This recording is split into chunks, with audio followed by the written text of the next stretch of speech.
todos. Ante todo, muchas gracias por estar aquí, teniendo la paciencia de oír estas cosas, que seguramente ya habréis oído parte hablar del patrón de la Catedral de Murcia desde muchos puntos de vista, que es un tema muy concurrido dentro de esta ciudad, como es lógico, es uno de los mejores frontispicios que yo he visto en el mundo. Pero bueno, y quiero aprovechar para saludar también a la audiencia del Candelabro, de Azul FM, para la audiencia, para su audiencia está siendo grabado también este programa para poder ser emitido. Y como os decía, sí, este frontispicio es realmente algo espectacular, reconocido en el mundo entero, por su magnificencia y por un estilo, ya lo habréis oído muchas veces, un estilo barroco ultra cargado, que supera incluso el estilo barroco más pretencioso de Francia, tendiente al estilo del norte de Alemania, pero mucho más cargado, que le ha valido la crítica de muchos entendidos después de su época, que esto fue básicamente desarrollado en el siglo XVIII,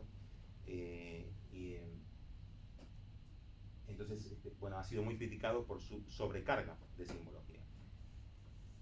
Afortunadamente, pues me han llegado a mí algunos documentos interesantes, gracias a un querido amigo que me los ha pasado, donde se aclara bastante todo el debate, la discusión que han tenido los arquitectos y escultores que participaron de la obra, que han sido muy criticados aún en vida, pero que han podido ellos comunicar su intención a críticos también de la época, llegados a estos, donde lo que decían era que nada de lo que está puesto ahí estaba puesto al azar, ni por decoración.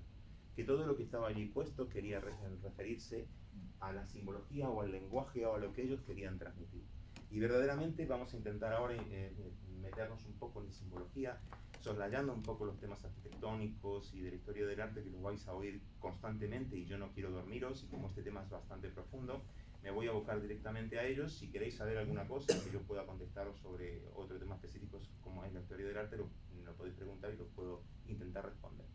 Solo decir que esta obra, que se achaca al ingeniero militar Jaime Bort, no ha sido él el único, sino Sebastián Farian fue probablemente un alemán, un francés que también era ingeniero militar y que comenzó con los planos, con el desarrollo de los planos, y fue él luego quien llamó a Jaime Bort. Por tanto, ahí hay una pequeña discusión, pero que bueno, como digo, no viene al caso de lo nuestro. Quiero empezar hablando de símbolos, porque no tenemos mucho tiempo, entonces vamos a empezar a meternos en tema. ¿Qué es un templo primero? Para entender de qué estamos hablando. Esto tiene un lenguaje. ¿Qué es un templo? No importa de la forma en que veamos a Dios, no importa cómo entendamos a Dios, tampoco importa que creamos de una u otra forma en el Dios que el catolicismo, el cristianismo, el judaísmo o cualquier otra religión quiera presentarnos. No importa la forma en que lo veamos, un templo tiene diferentes significados. Nosotros, cuando estudiamos simbolismo y en ciencias iniciáticas, hablamos de niveles diferentes que parten de lo que se llama exoterismo y que van después a constituir diferentes esoterismos. El esoterismo no es estudiar los astros, la astrología y todo eso. En realidad es todo lo que se habla en privado cuando uno estudia o se dedica a algo y que no lo comunica a todo el mundo. O sea, lo que el cura habla en el sermón es exoterismo, es lo que se le puede decir a toda la gente. Veremos luego un ejemplo claro de cómo la Iglesia comienza a trabajar este concepto por experiencia, en donde no puede decir todo a todo el mundo. Y las cosas se estudian en diferentes capítulos o en diferentes estructuras que están dedicadas a estudiar esas cosas puntuales. Y ahí sí se hablan otros conceptos más elevados del símbolo, que se llaman esoterismo. Eso hacia adentro, exo hacia afuera. Eso lo tenemos todos. En la familia, en la casa de uno, en nuestras propias familias, hay cosas que no le contamos a los vecinos, que lo pueden oír a través del muro, pero nosotros no se las contamos a nadie. Pasan cosas que nosotros no le decimos a nadie. Ese es el esoterismo de nuestra familia. Y el exoterismo es aquello que le decimos a todos. Mis hijos van genial en la universidad, es exoterismo. Mi hijo ya se ha cambiado 4 veces y no hay forma de hacerlo estudiar, generalmente constituye el esoterismo de una familia. Y eso es todo así. Todo lo que sabemos, lo que nos dicen es lo que nos pueden decir. Pero hay más cosas que no nos dicen. Y además de las cosas que son comunicacionales en los símbolos, hay cosas que son personales. Y es una faceta del símbolo que es que va directamente a nuestra mente, sin utilizar el lenguaje, y que nos plasma de una idea que nos va a servir para algo en nuestra vida. Ya ese es un nivel todavía más esotérico, que es hasta personal, introspectivo. En el primer nivel, la catedral es el templo de Dios. Y aquí es importante, no importa qué Dios tengas como referencia. Es allí donde, para la filosofía católica o cristiana, vas a ir a encontrarte con Él. Es el primer nivel exotérico, es la casa de Dios. Eso lo sabemos todos. Pero tiene más niveles, de los cuales vamos a hablar ahora. Para eso, voy a llamar la atención sobre el templo en sí. Primero quiero agradecer este programa, que es un programa muy bueno que hizo la comunidad de Murcia y de donde pude obtener las fotos, porque sacar fotos directamente de todas las estructuras y los componentes escultóricos de la catedral sería necesario una grúa, sería difícil llegar hasta ahí, pero este programa los da con mucha facilidad y con alguna que otra explicación exotérica, pero sí que nos dice más o menos cómo está planteado. Así que no quiero olvidar agradecerlo para que quien lo quiera ver lo pueda ver. Muy bien.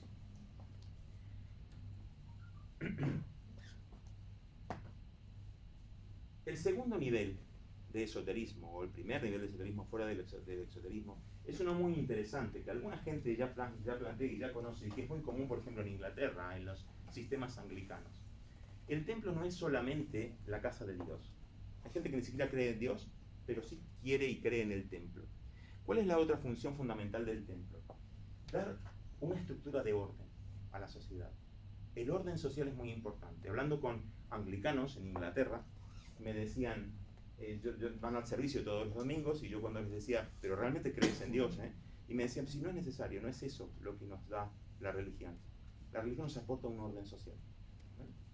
Y este es el siguiente nivel que vamos a ver en estos templos. ¿Cómo aporta esto un orden social? Y es que la catedral, las iglesias, tienen un siguiente nivel esotérico relacionado con el nivel exotérico, y es lo que se llama la Jerusalén celestial. Lo que intenta la catedral es que cuando entramos en ella, nos sintamos transportados a lo que, como es arriba, es abajo. A lo que hay arriba de lo que es abajo. Y por eso está construida de tal manera que nuestra mente puede percibir una sensación de que estamos ante algo divino. Para eso se valen los arquitectos de algunas estructuras y algunas proporciones, como en 1:6:18, las proporciones áureas, que la mente reconoce como máximamente bellas y que se dejan llevar por ellas. Las hay en la música, para oírlas, las hay en la arquitectura, las hay visuales, las hay en las matemáticas. Y los templos utilizan ese aspecto dentro del templo, y también lo hacen fuera, y como veremos aquí, este templo tiene una sutileza tremenda para plantear una serie de Fibonacci que trabaja con el número áureo, que lo veremos al final. Muy bien. A mí me gusta pensar también en otro nivel, que es que el templo contiene los elementos de la mente. Representa no solo la Jerusalén celestial, sino también la mente humana, la mente de la sociedad o incluso la mente individual. Y lo que hay en ella, la simbología, nos permite ordenarnos. Está claro que ordenarnos, más que nada, en base a una filosofía determinada, que es la que predomina en la sociedad de la época que fuere, o de occidental, oriental, o la que fuese. Entonces nos tiende a meter en una idea que en este caso el cristianismo o el catolicismo apostólico romano le interesa que nos ordenemos sobre ella, y el templo intenta ordenar nuestra mente si nosotros prestamos atención a él.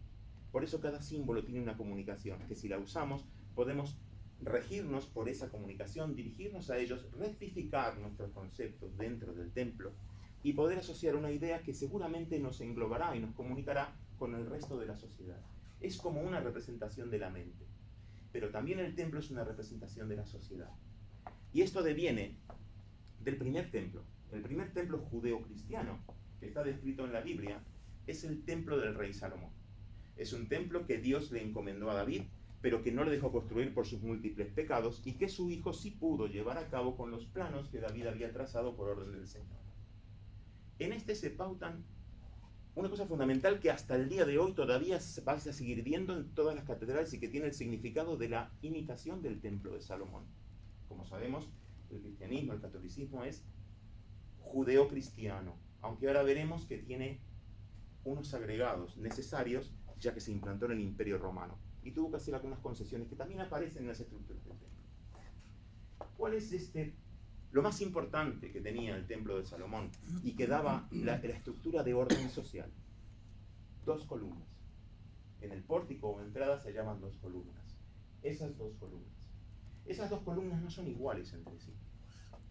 Podría parecer que altera un poco la simetría arquitectónica, porque no son iguales, ya veremos más adelante, y ya podréis empezar a apreciar que tienen una cierta forma diferente. Ya después veremos más en detalle.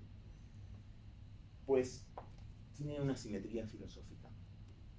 Y estas catedrales, esta en particular, ha puesto el acento en esa simetría filosófica, que no geométrica o arquitectónica, sino que se entiende la filosofía que plantea. Ha sido muy explícita, como solía hacerse en la época del Renacimiento y más adelante. En este caso, estas 2 columnas son lo primero que vemos en todos los templos. Capaz de que en todas las catedrales las hay.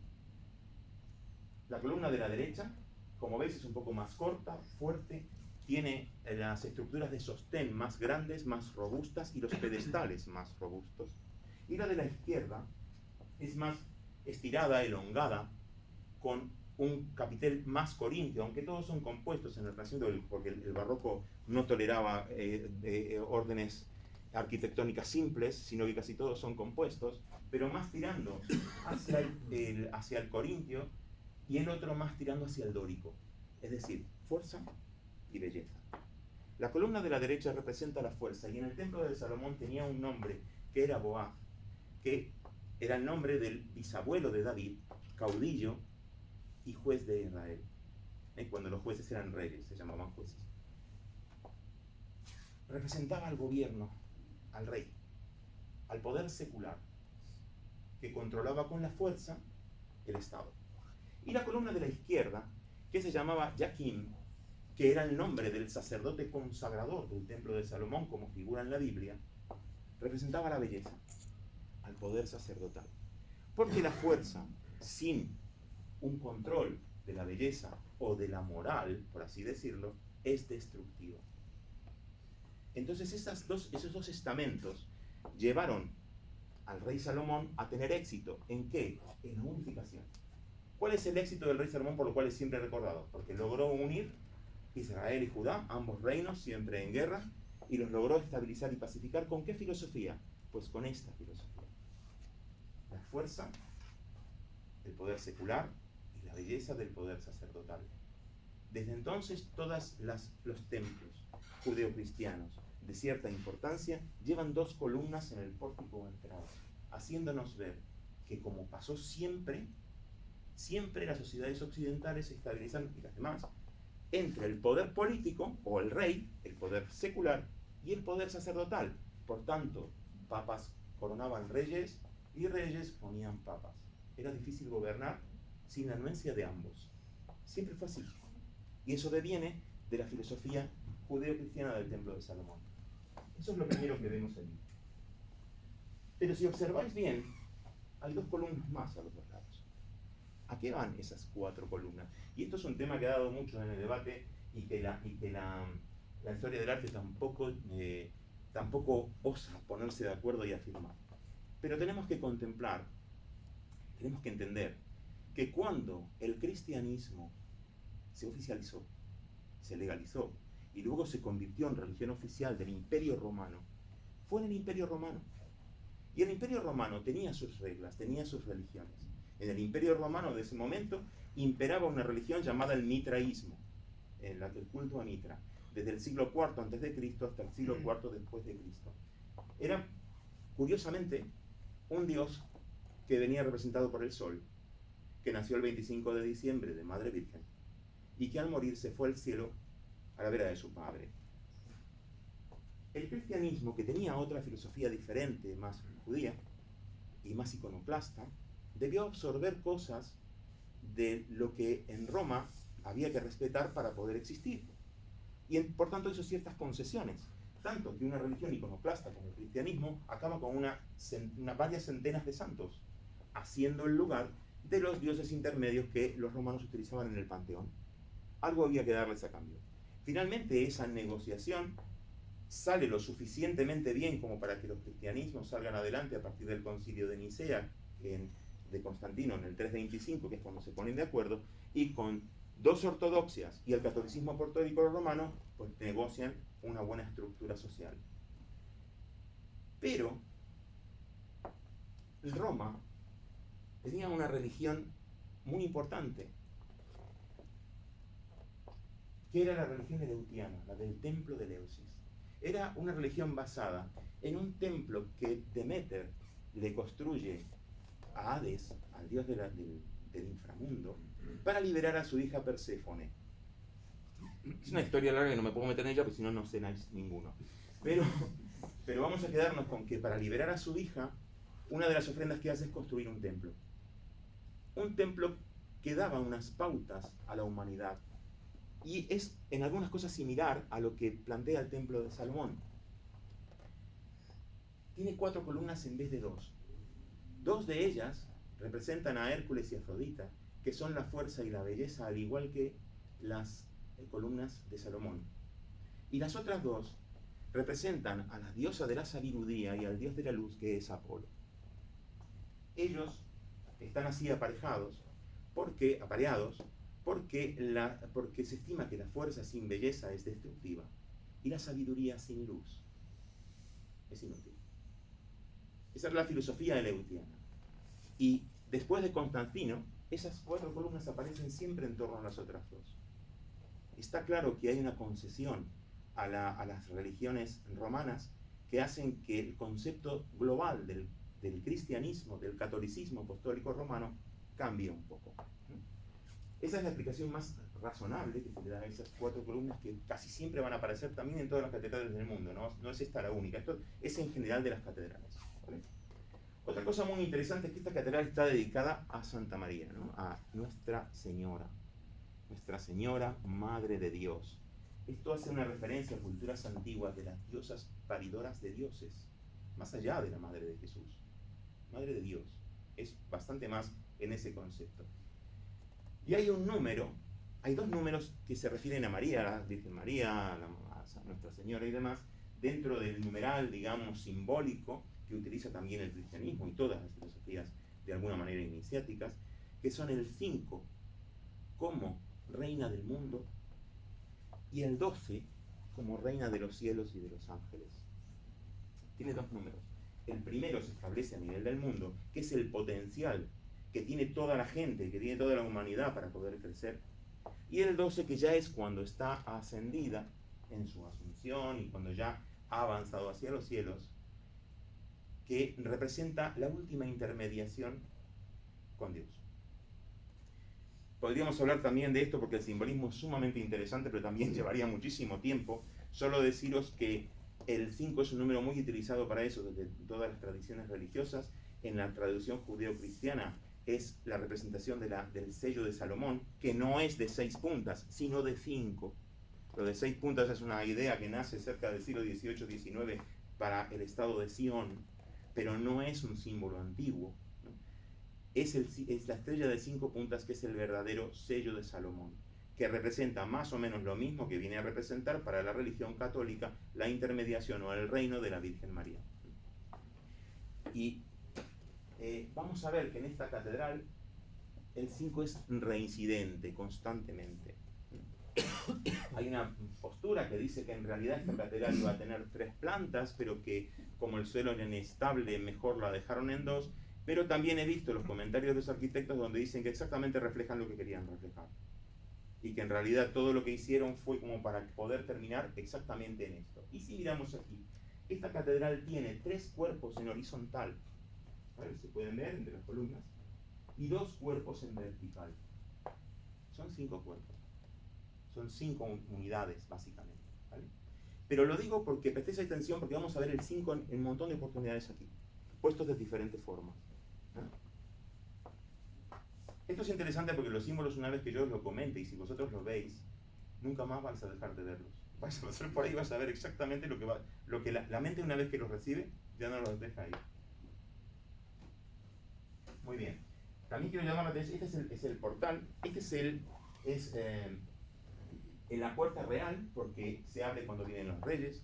También la puerta del perdón, porque se abre cuando son estos años jubilares y vienen los peregrinos para que reciban el perdón. bueno, tiene varios nombres, pero también se llama la puerta de Jesús, la puerta de Cristo.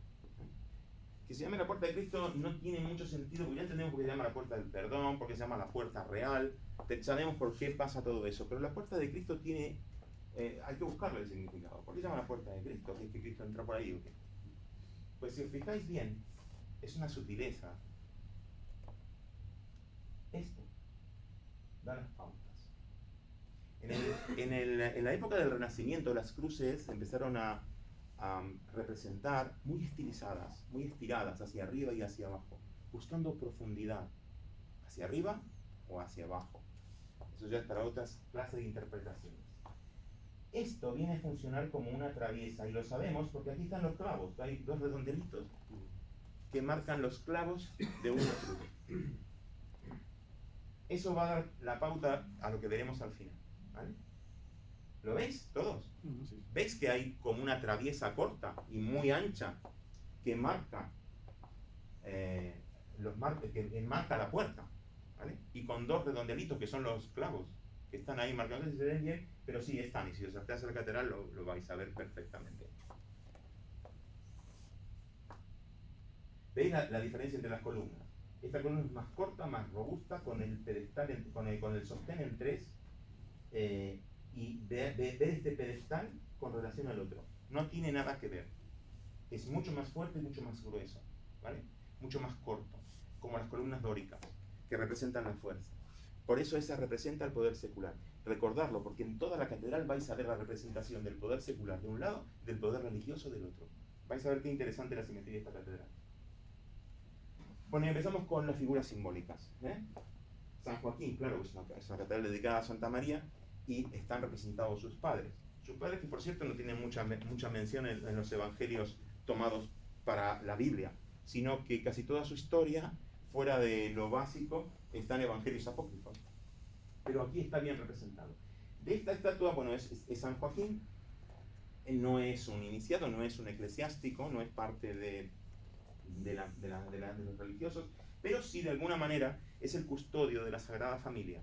Quiero llamar la atención sobre un detalle que vais a ver mucho en las figuras renacentistas, sobre todo si estudiáis un poco a Miguel Ángel o a aquellos del norte de Italia, y es la posición de las rodillas. La posición de las rodillas, el clásico ejemplo de esto es el Moisés de Miguel Ángel, que está en San Pietro in Vincoli, en Roma. Las rodillas se flexionan de una manera particular y se enseña que hay una rodilla, porque la rodilla es un símbolo de iniciación, ya que los caballeros que se iniciaban en las órdenes, los sacerdotes que se iniciaban en los templos y demás, de alguna forma usaban sus rodillas para hincarlas y para hacer sus procesos iniciáticos.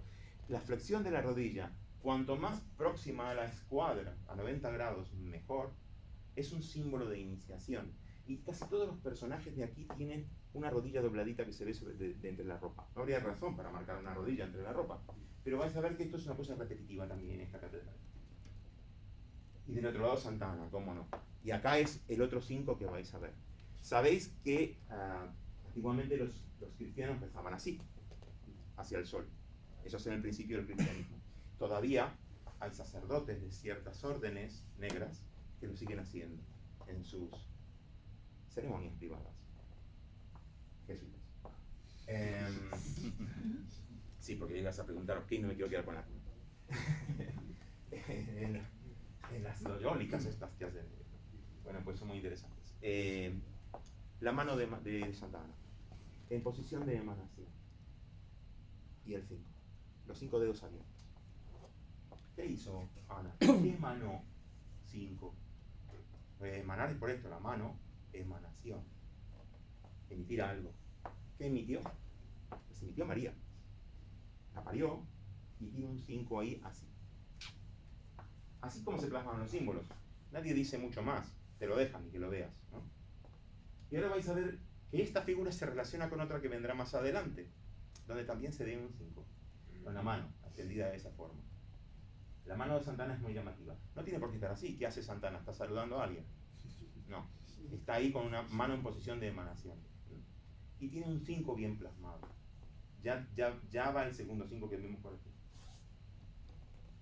Bueno, y aquí tenemos un grupo escultórico fundamental que está por encima del pórtico, que es la Virgen como reina de ambas cosas, del mundo y del cielo.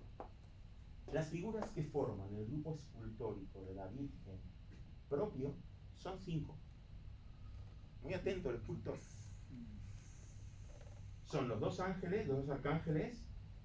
Fijaros que uno de los arcángeles está luchando con su demonio, con su dragón, pero el dragón está completamente en segundo plano. Nadie quiere que participe del grupo escultórico. Es parte de la figura del otro. Y 2 angelitos, que vamos a ir viendo después. Son 5. Son ellos 3 y 2 angelitos. Después, las demás figuras que también hacen al contexto histórico están apartadas. El artista nos pone esto aquí para que lo pensemos. Así que algo voy a decir de cada una de estas historias un poquito, hasta que me cortéis y me digáis que yo me estoy extendiendo mucho, porque no tenemos mucho tiempo, pero por lo menos para que esto de que hayan hecho esta catedral os sirva para pensarlo, ¿no?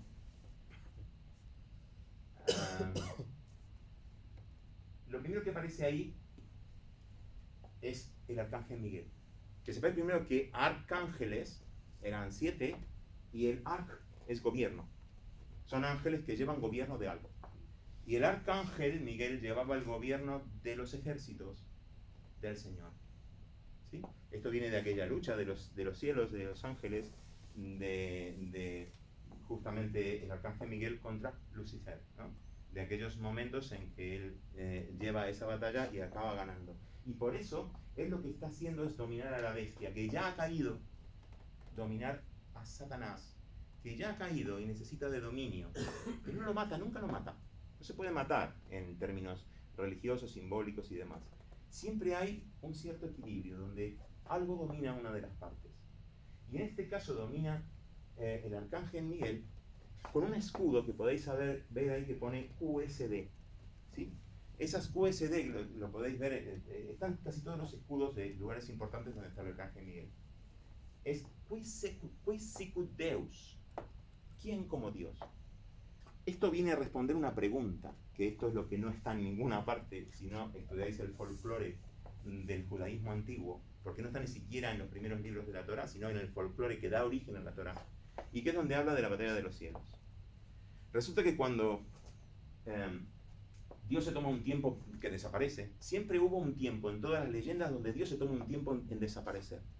Y es que esto también viene del antiguo Egipto, de cuando Sirio desaparecía en el horizonte por 70 días y nada se movía y el Nilo no crecía. Y cuando volvía el Nilo volvía a crecer. Entonces ese concepto de que un Dios desaparece y vuelve a aparecer es muy recurrente, ¿no?, dentro de las religiones. Y aquí también hubo un caso así. Entonces Dios desaparece y los deja todos solos un tiempo. Y entonces Lucifer, que era el más importante de todos los ángeles, el que más conocimiento, más sabiduría tenía, dice, vale, voy a tomar el control. Decide tomar el control él. Y entonces el mensaje que le da al resto de los ángeles es Quis sicut ego. ¿Quién como yo? La respuesta del arcángel Miguel es Quid sicut Deus. ¿Quién como Dios? Y sale a su combate, sale a su lucha. En esa lucha siempre vencía Lucifer. Pero cuando llegaba la noche, dice la leyenda del folclore, cada uno buscaba refugio en un lado de la luna, iban a descansar. Y al arcángel Miguel le tocaba el lado claro y a Lucifer le tocaba el lado oscuro. Nosotros pensamos que es un lado oscuro, la luna no tiene un lado oscuro, pero para nosotros hay un lado oscuro. Así que en esa cultura era así. Se iba al lado oscuro. Un día en una batalla, Lucifer tenía una corona con una piedra, que parecía que le daba cierto poder. En una batalla con el arcángel Miguel, un espadazo le rompe la piedra y esa piedra cae a la tierra.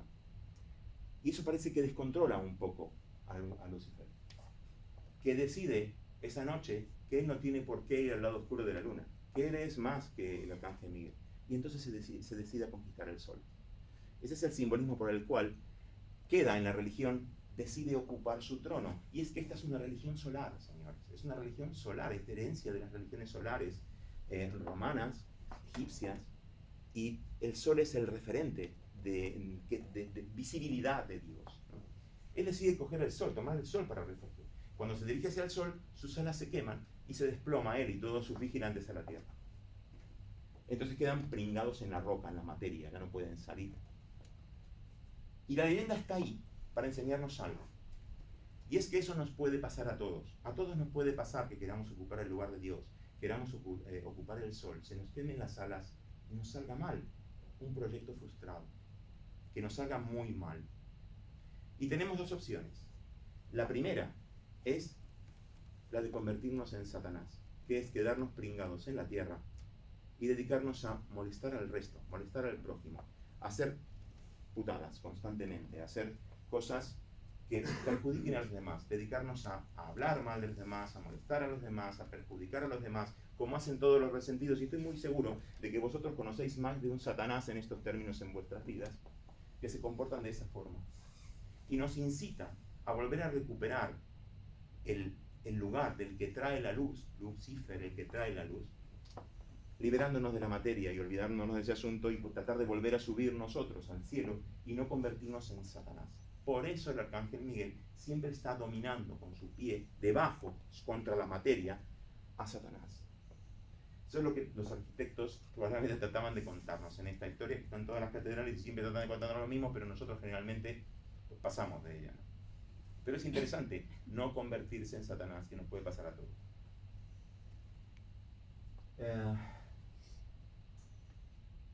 El otro es el arcángel Gabriel, que es el anunciador. ¿Qué domina él? Pues la información. Es el agente de medios de Dios. Redes sociales es lo que maneja este hombre. Y es el que anuncia todo. Es el mismo que le anunció a Mahoma, que era su tiempo, y que generó el Islam. Es el mismo que le anuncia a María que van a ser el Hijo de Dios. Ahí está inclinado hacia el niño, conectando con él, porque en realidad viene de él y lo anuncia a él. ¿No?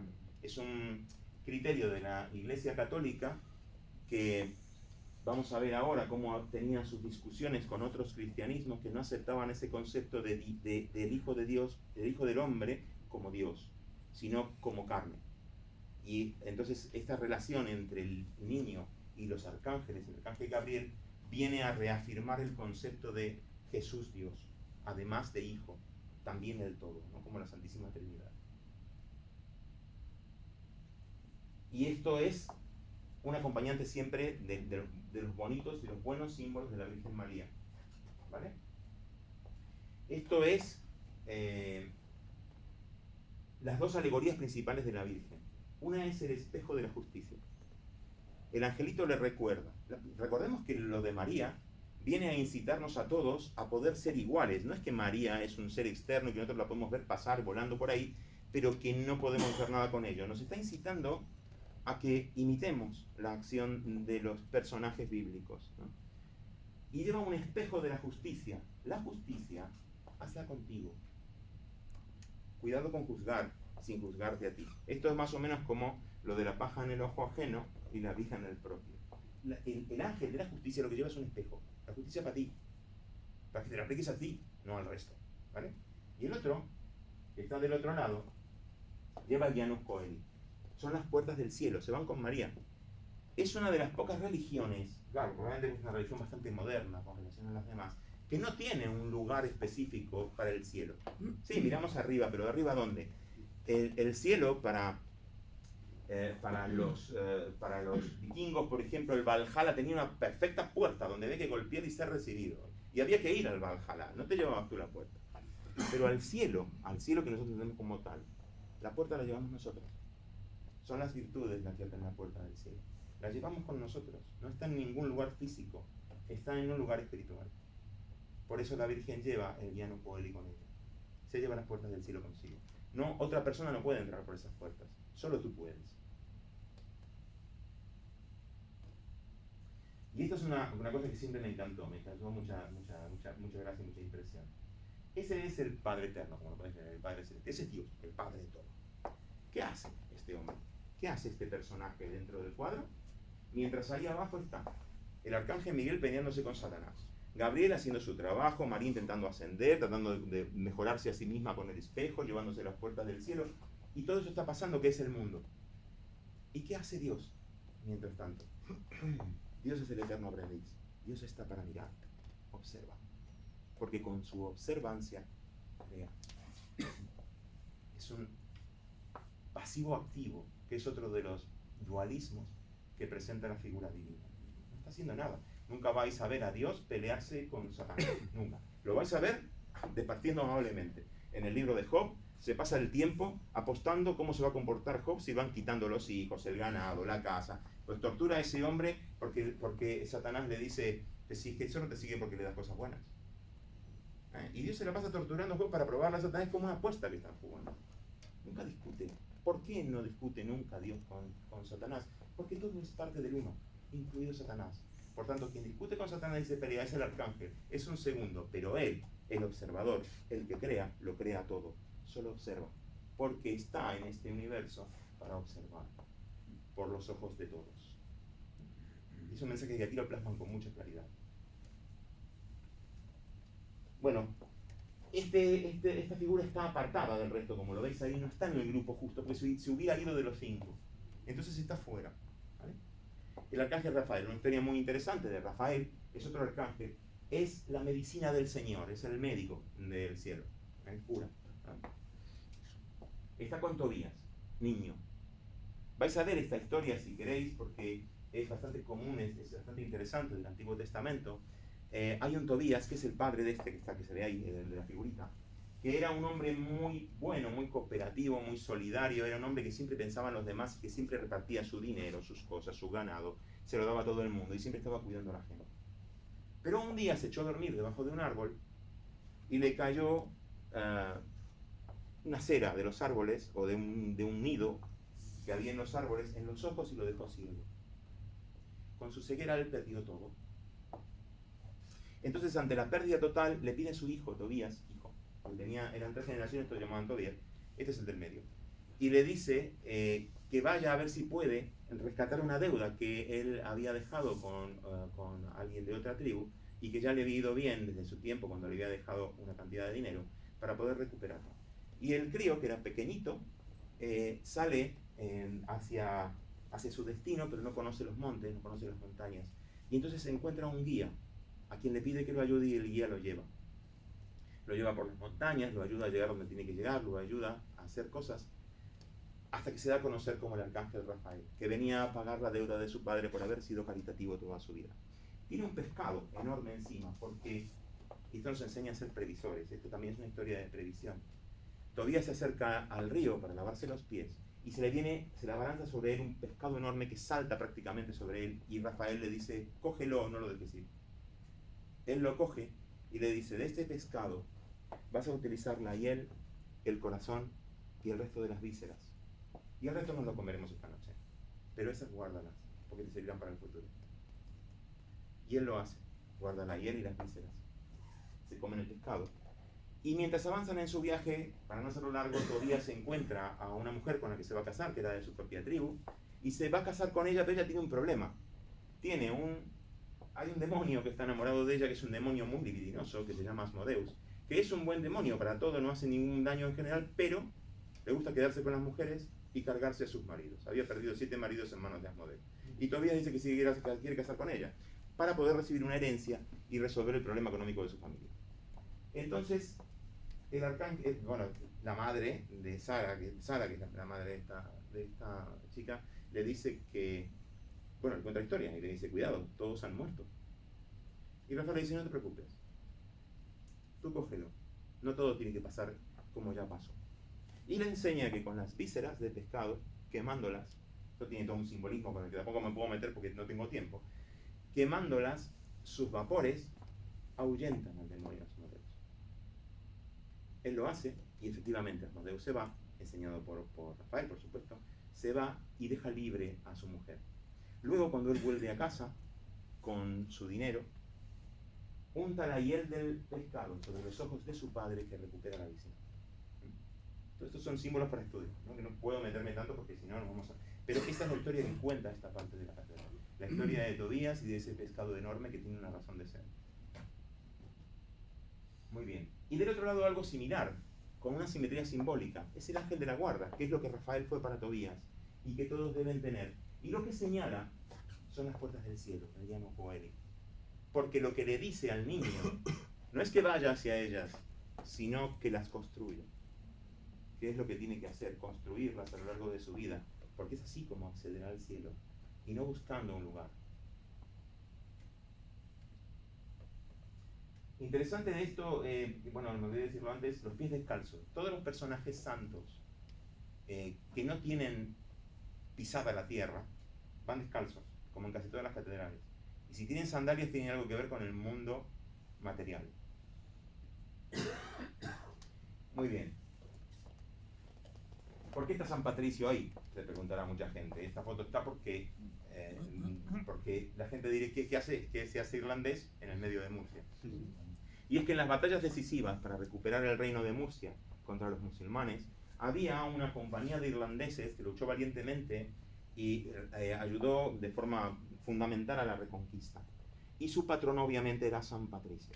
Por eso San Patricio está aquí con una maqueta de la ciudad y sus atributos obispales.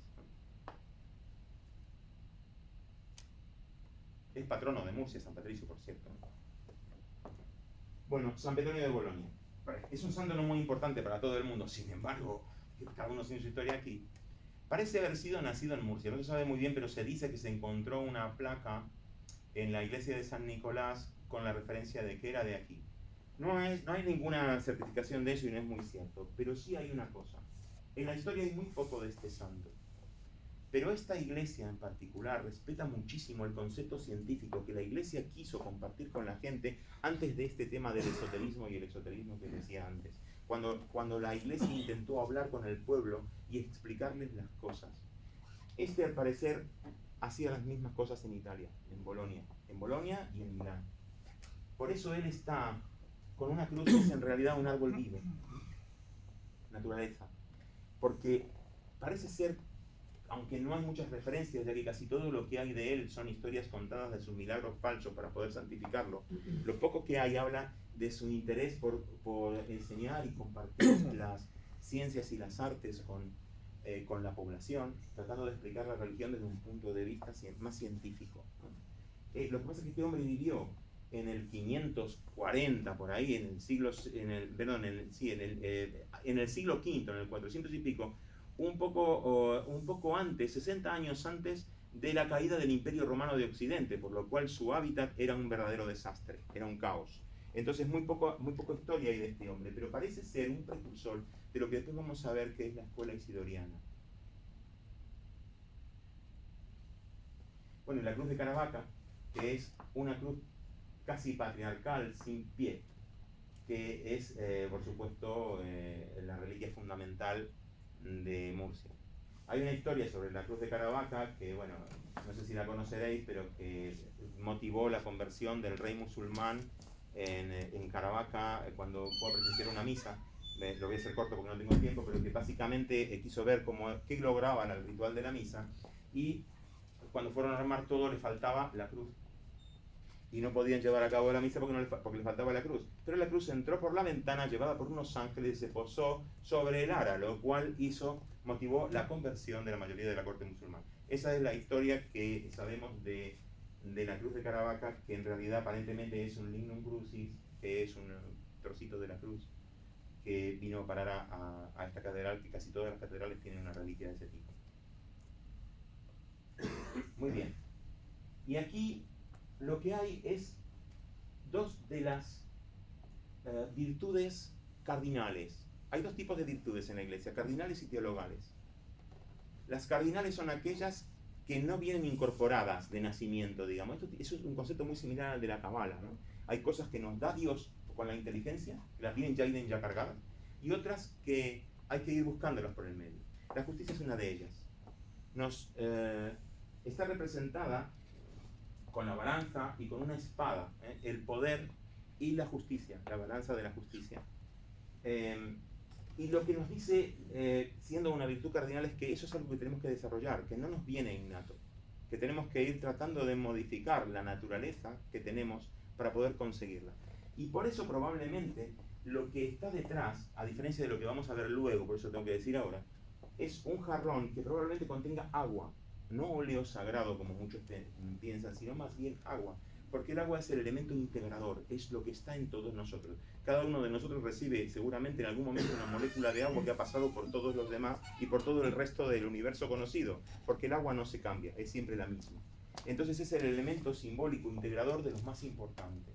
Y probablemente esto es lo que tienen que enseñar y lo que tienen que aprender del medio. Por eso van con un jarrón de agua. Y del otro lado está la prudencia, que es otra de las virtudes cardinales, que en realidad son 4 y solo hay 2 aquí. Y veamos qué interesante, porque también está representada por un espejo. Está representada con un espejo en una mano y en la otra, un espejo que mira hacia ella. Y en la otra mano tiene una serpiente. Bueno, la versión exotérica dice que es por el Evangelio de Mateo, donde le dice Jesús a sus apóstoles que van a ser atacados y que van a ser perseguidos, ser astutos como serpientes. Sin embargo, en la versión esotérica, la serpiente es la transmisión del conocimiento. Por eso hay una serpiente en el árbol prohibido, en el árbol de la vida, que le da la manzanita, que es el símbolo del conocimiento, a Eva, para que se la dé a Adán. Porque es el transmisor del conocimiento para las filosofías antiguas. Probablemente a los judíos este concepto de filosofías antiguas en particular no les servía mucho, no les gustaba nada y trataron de demonizarlo. Nos recordemos que ellos, cuando escriben todo esto del Pentateuco y demás, son presos en Babilonia, ¿vale? Ellos, hay muchos conceptos de dioses que los satanizan porque son sus enemigos los que los usan, como el concepto de Baal y todos esos dioses de Siria y demás, que a ellos los estaban esclavizando y que a ellos no les conviene tenerlos dentro de los suyos. Entonces ellos demonizan a la serpiente, pero la serpiente siempre fue la referencia simbólica de la transmisión del conocimiento de la Madre Tierra. Probablemente este concepto que nos vierte la Iglesia es un poco el conócete a ti mismo. Conocimiento y de uno mismo, para poder ser prudentes, conociéndose a sí mismo y sabiendo cuáles son sus propias falencias, sus propios fallos, para no proceder más allá de estos.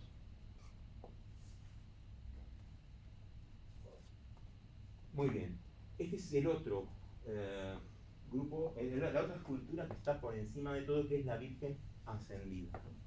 Este es el otro concepto que yo os decía, que hay una simetría con la figura de abajo de Santa Ana. Antes que nada, no sé si os he dicho, que son tan rococó y tan rebuscados todas estas estructuras, porque no fueron concebidas para el exterior de una iglesia, sino como retablos de madera para el interior. Pero los arquitectos y los escultores decidieron ponerlos fuera, para que estén a la vista de todo el pueblo. Sin embargo, son retablos construidos en materiales. Por eso son tan rebuscados, ¿no? Fijaros la posición de la mano de la Virgen. 5 dedos abiertos. Pero la mano no está así, sino así. Es ella el 5. Es otra vez que aparece el 5 ahí, esta vez dirigido hacia ella. Ella representa ese número, ella es el 5. Y no puedo contarlos, no hay forma de contarlos, pero estoy seguro que los rayos que tiene alrededor serán 12, porque está ascendiendo. No lo sé, porque no puedo contar.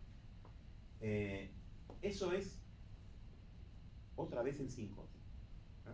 Para que estemos bien en claro que esto está dedicado a ella, ¿no? Y esto es muy curioso. El angelito que está custodiando todo esto. Su ascensión está custodiada por unos ángeles, son los ángeles que la llevan. Y este es un angelito que llama la atención qué clase de angelito es y cómo está vestido. Lleva un uniforme romano. Lleva un gorro frigio, símbolo mitraico por excelencia. El gorro frigio es un símbolo de Mitra, que era esa religión que os decía del siglo IV al IV, que en realidad era eje del Imperio Romano junto con la del Sol Invictus. Había 2 emblemas importantes. Los 3 que tiene ahí son importantes. El gorro frigio, los laureles, que los recordaréis todos de las películas romanas, que representaban victoria, ¿no? Gloria, y las rosas que tiene arriba. Las rosas se utilizan en la religión católica como una recompensa por la dedicación de toda la vida al servicio de la fe, pero también son un símbolo de Mitra en la religión mitraica antigua. La forma en que el catolicismo romano, no nos olvidemos que el catolicismo fue diseñado por un emperador romano, que era Constantino, y la costumbre de los romanos era absorber culturas y meterlas en su tierra. Ellos donde iban conquistaban, pero no los machacaban, absorbían su cultura. Es como que negociaban sus religiones, ellos tenían una religión primordial, pero la gente podría procesar otras. y lo que intentaban hacer es mezclarlas. Eran muy pragmáticos.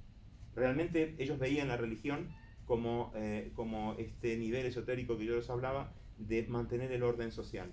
Entonces no les interesaba estar en guerra constante por un problema filosófico con gente que iba a estar cerrada en algo y que iba a dar su vida por ello. Eso no era interesante. Era interesante acoplarlos, asimilarlos y utilizar lo que podían de sus religiones para poder estructurar su sociedad. Y lo que no podían, pues lo cambiaban como fuera, pero básicamente negociando, aceptar algunas cosas, dejarlas dentro y otras, pues las menos, tratar de echarlas fuera.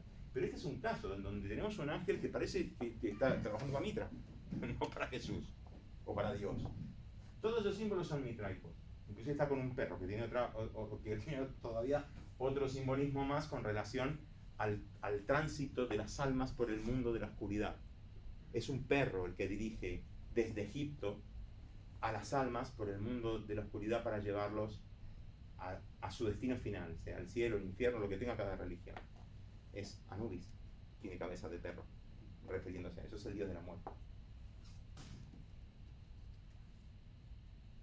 Está San Fernando, porque fue el líder, fue el referente de la Reconquista. Por eso también lleva una estructura, una maqueta de la ciudad, y su espada y demás. Es uno de los pocos personajes que tiene las rodillas descubiertas. Me olvidé de decirlo lo de las rodillas, pero casi todos los personajes anteriores había una rodillita, lo vais a ver después. Este no es un iniciado, es un rey. No es un personaje de iniciación. Por eso sus piernas están rectas, pero sus rodillas están descubiertas, lo cual es bastante llamativo. Es una señal de respeto importante, porque está dedicado eso solamente al magisterio. Ahora vamos a ver un caso más. Y de otro lado está San Hermenegildo. Este también fue hijo y hermano de reyes visigodos, siglo V, por ahí. Fue criado en el arrianismo. El arrianismo era una forma de cristianismo que, como os he dicho antes, no aceptaba la divinidad de Jesús, por ejemplo. Tenía unas pequeñas diferencias. Sabemos que los cristianos a veces me hacen acordar a mí algunos sistemas de estos comunistas o cosas así que se pelean por cosas por pequeñeces, ¿no? Los cristianos en la época eran una cosa así que se peleaban por la densidad de la sangre de Cristo, si María había sido después virgen o no después de tenerlo a Jesús. Cosas así hacían que se apartaran congregaciones diferentes y que se enfrentaran, pero además a muerte, porque los arrianos eran herejes y había que matarlos. En esa época Hermenegildo es criado como arriano, pero él decide, era un soldado y además era un príncipe, pero él decide abandonar sus condiciones de la realeza. Por eso hay una corona echada a sus pies detrás, ha tirado la corona, y asumir el cristianismo y luchar en contra del arrianismo, lo que le vale, por supuesto, que le cortaron la cabeza en Tarragona. Tiene unas botas militares y sus botas cubren las rodillas. Las rodillas no están al descubierto. Sin embargo, la posición de la pierna derecha insinúa una exaltación de la rodilla derecha. Muy bien. Y ahora vamos a lo que sigue del frontispicio. Yo os hablaba antes de las columnas. A la derecha, el Estado, el rey. A la izquierda, el sacerdote. Pero es que le siguen unas puertas. La puerta de la derecha es esta. Es la puerta del consejo. ¿Quién entraba por ahí? Pues por ahí entraba el consejo. ¿Qué es el consejo? Poder secular. ¿Qué está arriba de la puerta? San José, que no era un clérigo. ¿Vale? Con el niño, todo eso está muy bien. Pero es una puerta secular, es una puerta no religiosa. ¿Sí? Fijémonos que además habíamos visto que la puerta de Cristo, que era la puerta más iniciática, más esplendorosa en cuanto a la religión, tenía unas traviesas de una cruz, ¿verdad? Y esta tiene escuadras. Las escuadras representan al mundo material, a la rectitud para construir el mundo material. No es un concepto totalmente espiritual. Lo vamos a ver en ambas puertas, porque eso sí que lo han hecho científicos. Pero esta es la puerta del consejo, liderada por San José, que, como digo, no era un clérigo, ¿vale? Era el guardián de la Sagrada Familia, era un guardián, era un civil, secular, guardián. A su lado hay dos virtudes teologales. Lo interesante es que la oración no aparece como virtud teologal desde siempre, aparece aquí. Y entonces, las virtudes teologales, a diferencia de las cardinales que yo os había dicho que había que ir recuperándolas, había que aprenderlas, había que entrenarse para poder ser hábil en ellas, estas no, estas se entiende que las pone Dios dentro de la inteligencia humana. Ya venimos con eso cargado. Por eso, probablemente, estas no están respaldadas o no llevan al lado un jarrón de agua, sino que llevan un rayo solar. Eso es una representación como de un obelisco, y el obelisco, pues lo que representaba era un rayo de sol, que emanación de Ra. ¿Vale?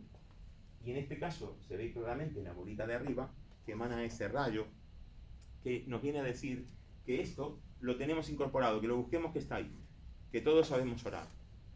En realidad la oración no es una virtud teologales, son las otras tres, pero esta está agregada.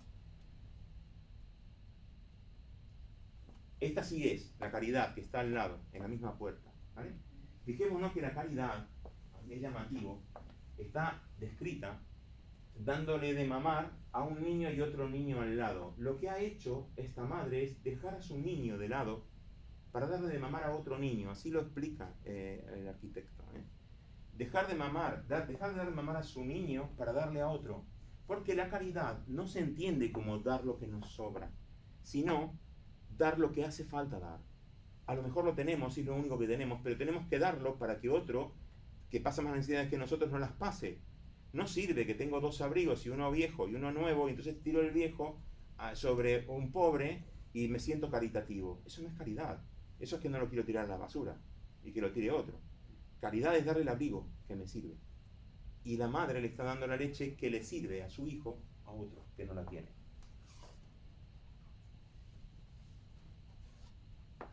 Y la otra es la puerta del cabildo. Esta puerta es genial. ¿Qué es el cabildo? Pues es las autoridades eclesiásticas, son sacerdotes, los que vienen alrededor del obispo. Ellos entran por esta puerta, la de la izquierda, la de la columna sacerdotal que decíamos antes. ¿Vale? Todo está perfectamente simétrico desde el punto de vista filosófico. Entran por esa puerta, y ¿quién la lidera? Pues la lidera San Juan el Bautista. Y aquí hay tela. Aquí hay tela. Primero porque San Juan tiene la rodilla como la veis, y además las dos rodillas al descubierto. En grado, es en símbolo de magisterio. ¿Vale? Sobre todo la rodilla izquierda. Resulta que hay una lucha intestina dentro de la iglesia que se puede ver en un montón de catedrales. Hay gente que es pedrista y hay gente que es sanjuanista. Porque en realidad Pedro, aparentemente, es una selección de evangelios o de frases de los evangelios que Constantino, con el Papa Silvestre I, que es el primer papa, cogen para fundamentar la iglesia en Roma. Y no en otro sitio, ni en Jerusalén, ni en ningún otro, en Roma. Y Roma es Pedro. Por eso Pedro, mira, Pietra, sobre esta piedra, ¿vale? Roma. Porque necesitaban la iglesia en Roma, ya que Constantino ganó la batalla contra Magencio con cristianos, que eran mucho menos que los romanos de Magencio, pero que estaban desesperados porque se los estaban cargando. Así que probablemente tuvo mucha ventaja con eso, pero sí que gobernó en base a su guardia pretoriana cristiana. Aunque él nunca fue cristiano, a pesar de lo que la gente cree, él nunca se convirtió al cristianismo. Él murió siendo sumo sacerdote, pontífice maximum del mitraísmo. Él era mitraico y era el sumo sacerdote del mitraísmo. Nunca se convirtió al catolicismo, más bien le metió al catolicismo un montón de cosas del mitraísmo.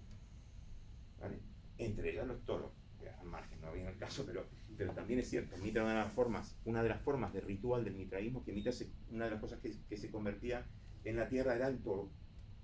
Y entonces el ritual de iniciación del primer grado del mitraísmo consistía en dominar al toro, llenarse de su sangre y matarlo por una estocada por detrás al toro. No sé si os suena familiar, pero ese era el ritual mitraico. ¿Vale? Luego, el concilio de Nicea asimila al toro a Lucas y lo pone con los 4 apóstoles que siempre vienen en los pantocratos. ¿Vale? Es un símbolo mitraico.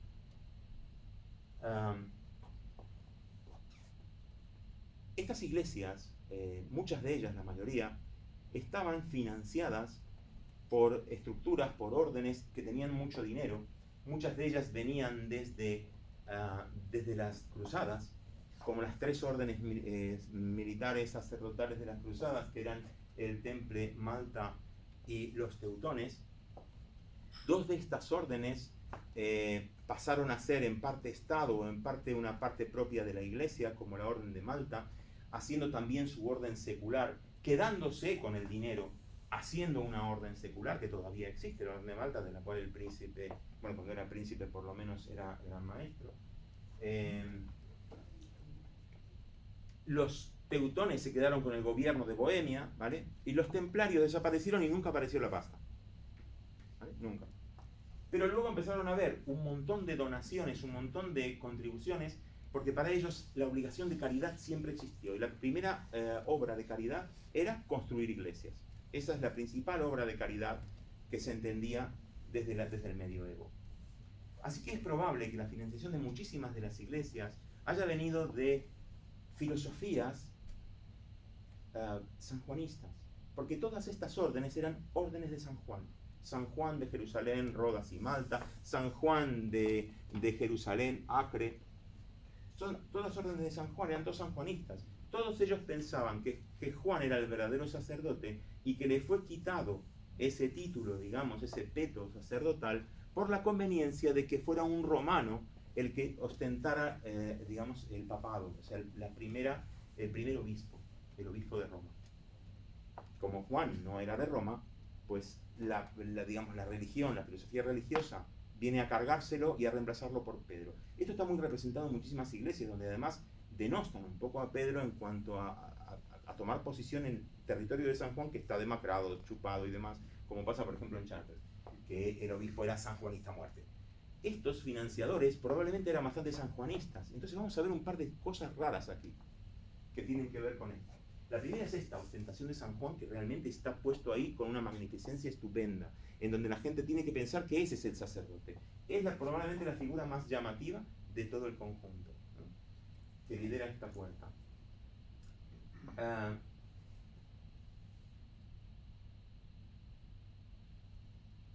Ahí está mejor visto. ¿Veis cómo está la rodilla?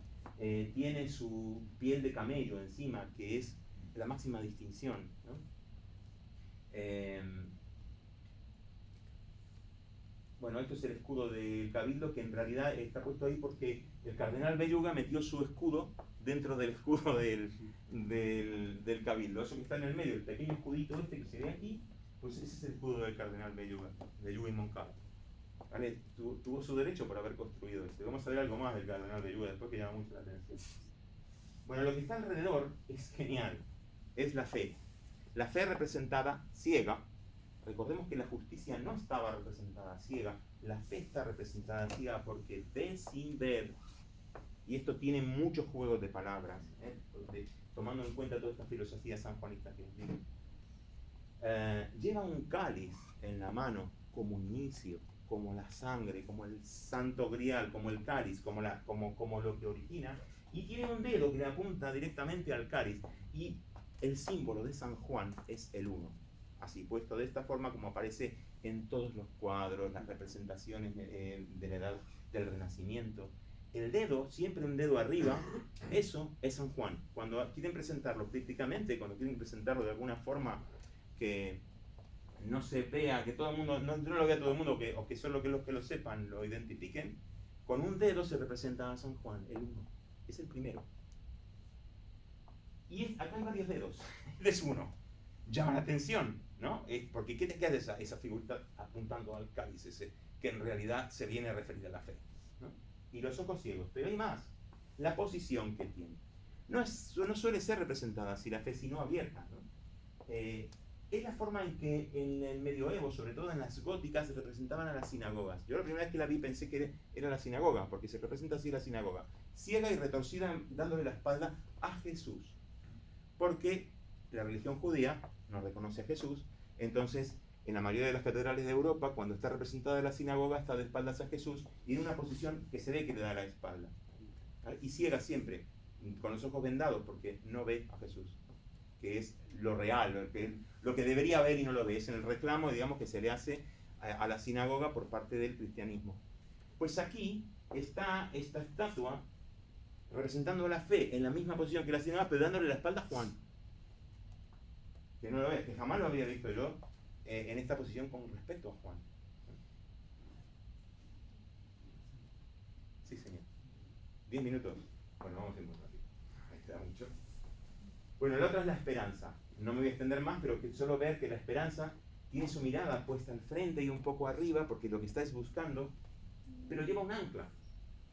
Eso es lo que nos dice, es que la esperanza no puede estar cifrada o apuntalada en nada, ni abierta, ni libre. Que si tenemos un problema económico, no estemos comprando billetes de lotería, porque no va a salir nunca. Que la esperanza sirve y funciona desde el punto de vista teológico si la centramos en un objetivo puntual.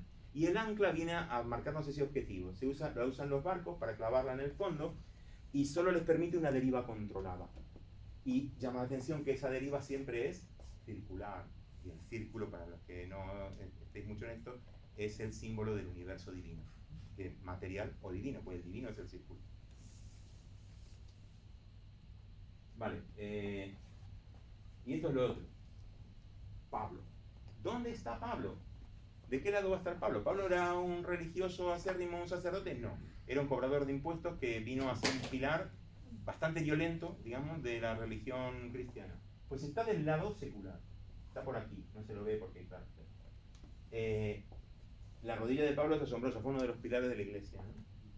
Y está con una espada, pero apuntando hacia abajo.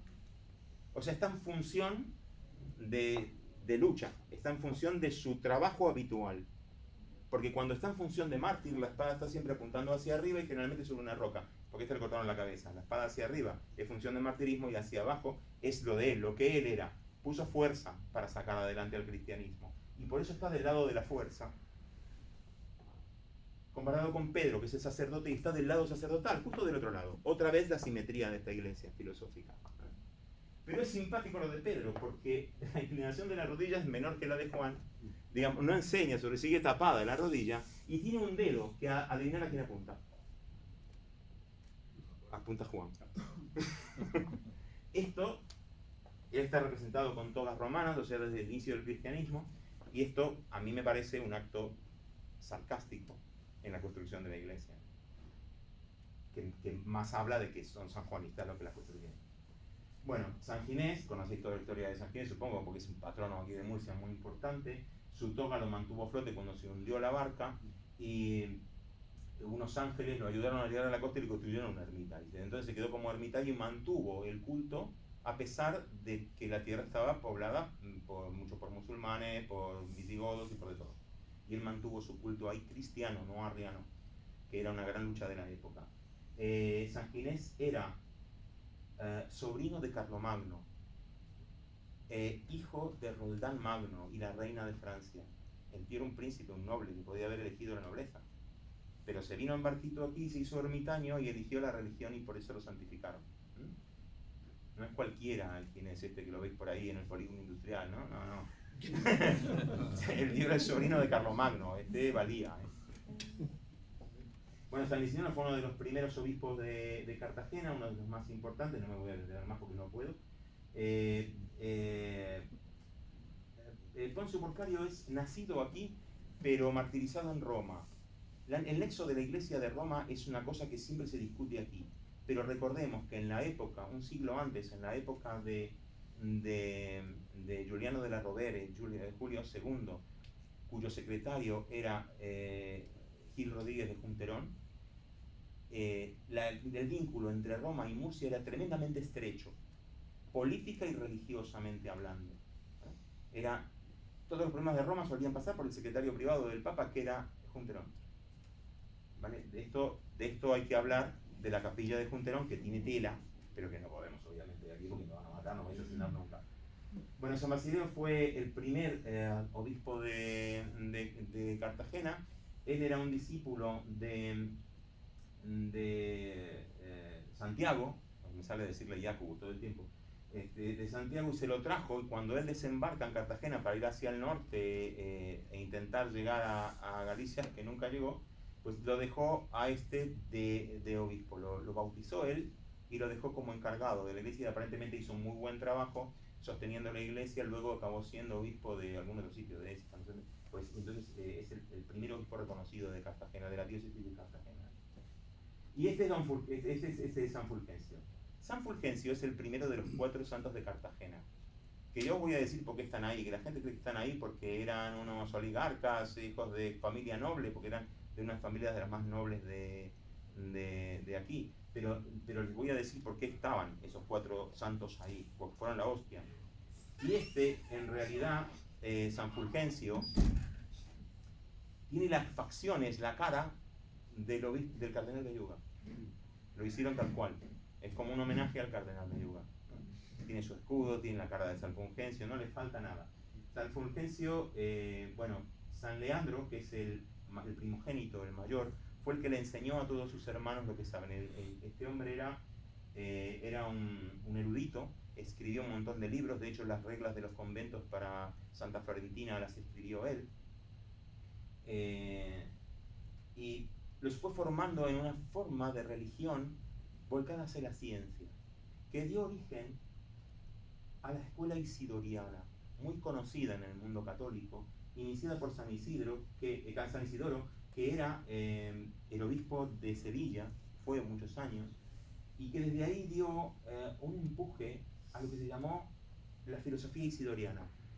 Dijo cosas tan importantes en su momento, en un momento de la superstición más oscura, como que no era verdad que los cuerpos celestes fueran movidos por espíritus, sino que la naturaleza tenía sus propias fuerzas que explicaban todos sus movimientos, que no había que creer en esas cosas, en un momento en que todo era espíritus y dioses. También dijo algo muy importante, y es que no es el cuerpo el que contiene al alma, sino el alma la que contiene al cuerpo, y es única e indivisible en toda su extensión. Todavía hoy no sabemos qué fuerza mantiene unido al cuerpo. Todavía podemos buscar donde queramos en la ciencia, en la cuántica, donde queramos. Podemos explicar las 4 fuerzas fundamentales de la naturaleza, de las cuales 2 son nucleares, solo participan ahí. La otra es la gravedad, que necesita mucha masa. Y la otra es electromagnética, que es de repulsión. O sea, repele. No podemos saber por qué el último átomo no se cae. No sabemos qué lo mantiene ahí. Nuestro, de la silla o de cualquier cosa.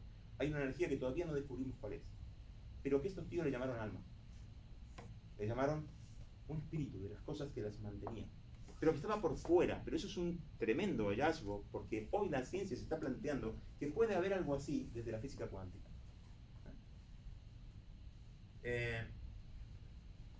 Salió a decir esto, esta escuela isidoriana, en el siglo VI. Salió a decir a la gente lo que realmente pensaban que pasaba en el mundo, en el universo. ¿Cómo creéis que les fue? Mal, horrible, horrible, se los querían cargar.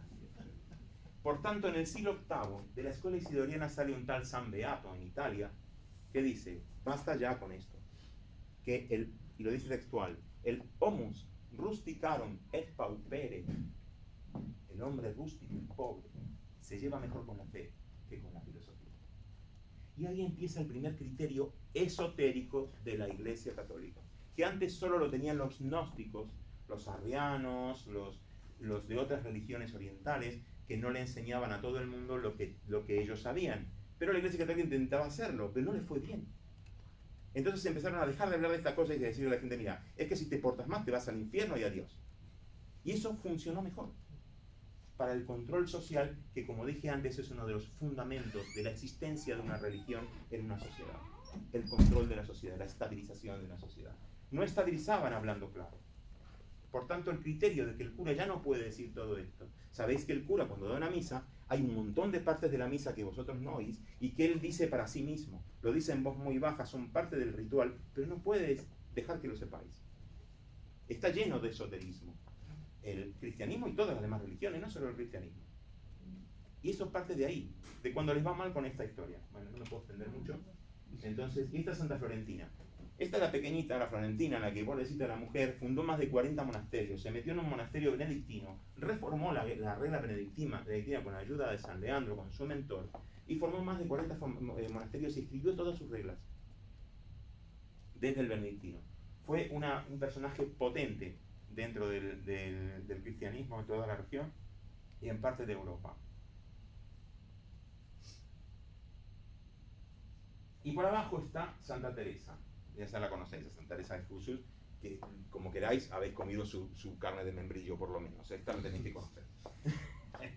Esta señora, doctora de la Iglesia, fue una de las mejores, reconocidas como de las más letradas de la Iglesia, con una cantidad de libros de filosofía y de religión escritos, explicando cosas increíbles dentro de la religión, como las razones por las cuales había que mantener todas las reglas, que creo que es bastante complejo.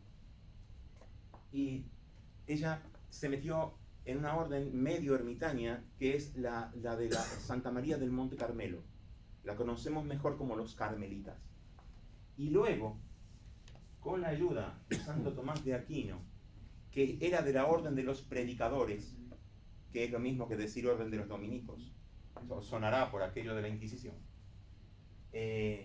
ellos refundaron, o sea, fundaron la división de la orden de los carmelitas a las carmelitas descalzas. Los carmelitas descalzas, porque son hombres y mujeres. Ellos crearon esa orden. Y por supuesto toda la regla filosófica, que me encantaría extenderme en ella, pero no me van a dejar porque ya me están reclamando que quieren cenar.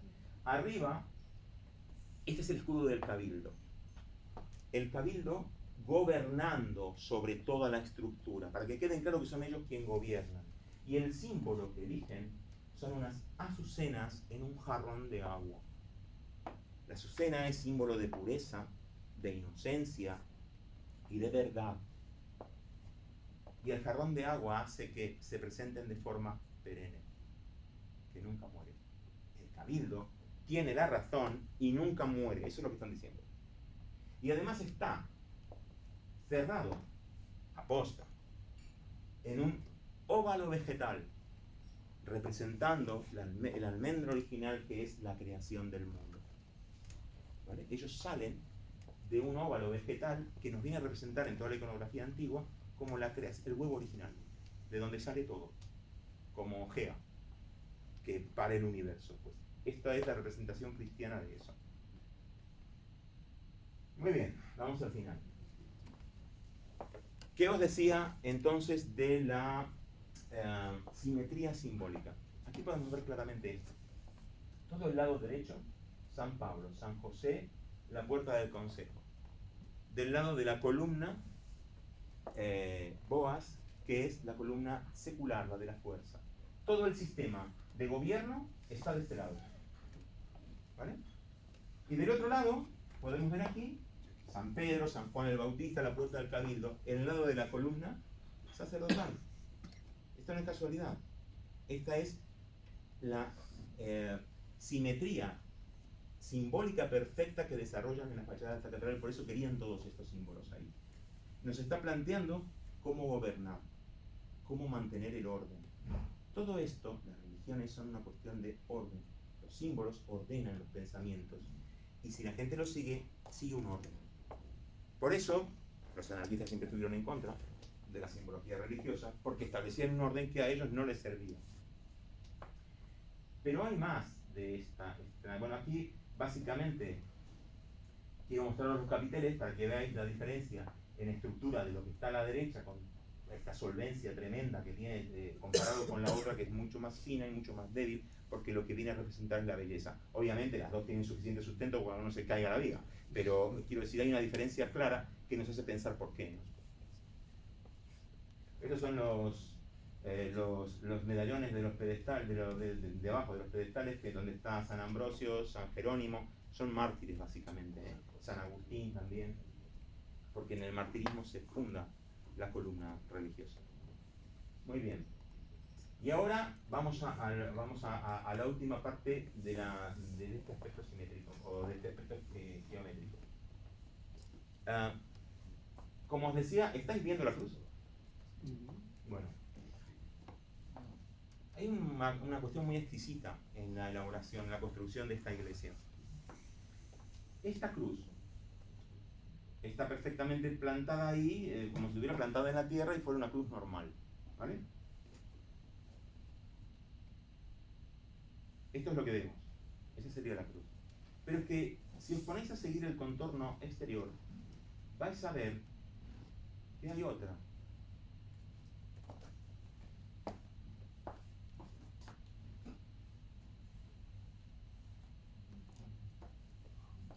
Ahora la vais a ver mejor. ¿Vale? Un poco más grande. Si veis, todas las siluetas siguen este mismo patrón. Y por fuera hay otro.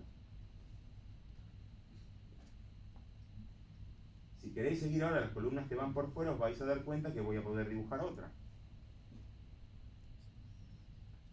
Lo que vemos es esto. Como veis, la relación entre una y la siguiente no es siempre la misma, porque están vinculadas a la serie de Fibonacci. Es una técnica muy utilizada en el medioevo y en la Edad Moderna para construir estructuras religiosas, porque se estima que esto, que se basa en las proporciones áureas, que son el número de Dios, llaman a la mente a un concepto de belleza que permite que nos sintamos más cerca de Dios.